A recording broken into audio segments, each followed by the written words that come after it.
On 2 October 2017, low-cost charter carrier Monarch entered into administration, grounding all scheduled flights. This means that some 300,000 bookings are cancelled, and 110,000 Monarch customers are currently stranded overseas. It is the biggest UK airline to fold, leading the government to ask the Civil Aviation Authority (CAA) for support. Why did Monarch collapse? According to CAA data, Monarch's passenger numbers fell by 5.1% to 5.4 million in 2016, compared to a 7.6% rise for the overall overseas passenger numbers in 2016. This marks an 8.4% drop in Monarch's overseas passenger numbers since 2011. Monarch had been experiencing difficulties for some time. In 2014, a takeover by Grable Capital forced the airline to implement pay cuts and redundancies. The airline had hoped to be debt-free within 3 years. However, the Brexit vote and the resultant drop in value of the pound were too much to bear. The drop in sterling cost Monarch an extra £50 million a year for fuel and aircraft, both of which are purchased in US dollars.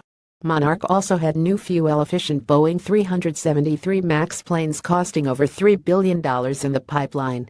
In addition, Mintel's UK research on airlines highlights Monarch's exposure to North Africa as a potential problem.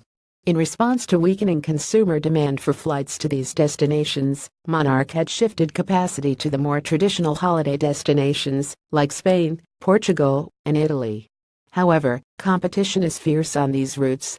Monarch's fleet size of 45 aircraft is much smaller than Ryanair's fleet of approximately 400 and EasyJet's fleet of around 250. Because Monarch had a small number of aircrafts in operation, it was hard to achieve economies of scale by selling high-volume low-cost tickets like Ryanair and EasyJet. Monarch simply did not have the capacity to sell tickets at competitive prices and turn a profit. What does it mean for the consumer? Most of those affected by the company's administration are likely be older consumers. OVER 55s are the most likely to have ever used Monarch, perhaps a reflection of its longer existence on the market. In general, there is a noticeable generational divide when it comes to usage of charter carriers. While just 17% of UNDER 45s used a chartered service, this rises to 29% amongst OVER 45s. Older consumers have a tendency to opt for all-inclusive package deals and family-oriented holidays, which are types of products that chartered tour operators like Monarch specialize in. Although no other UK airline is on the brink of collapse, Monarch's situation could potentially put more cautious consumers off from booking overseas trips in the near term. This could end up boosting staycations in the UK.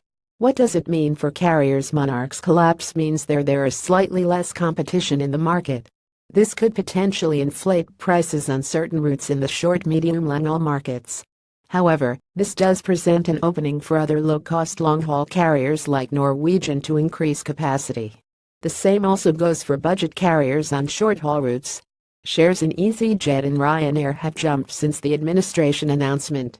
Investors anticipate that budget rivals can capitalize on Monarch's demise as consumers rebook flights, as well as longer-term expansion to fill Monarch's vacant slots at Gatwick and Luton. Fergal McGivney is a technology travel analyst at Mintel, having previously worked for a market research company focusing on a diverse range of industries including travel, technology and media.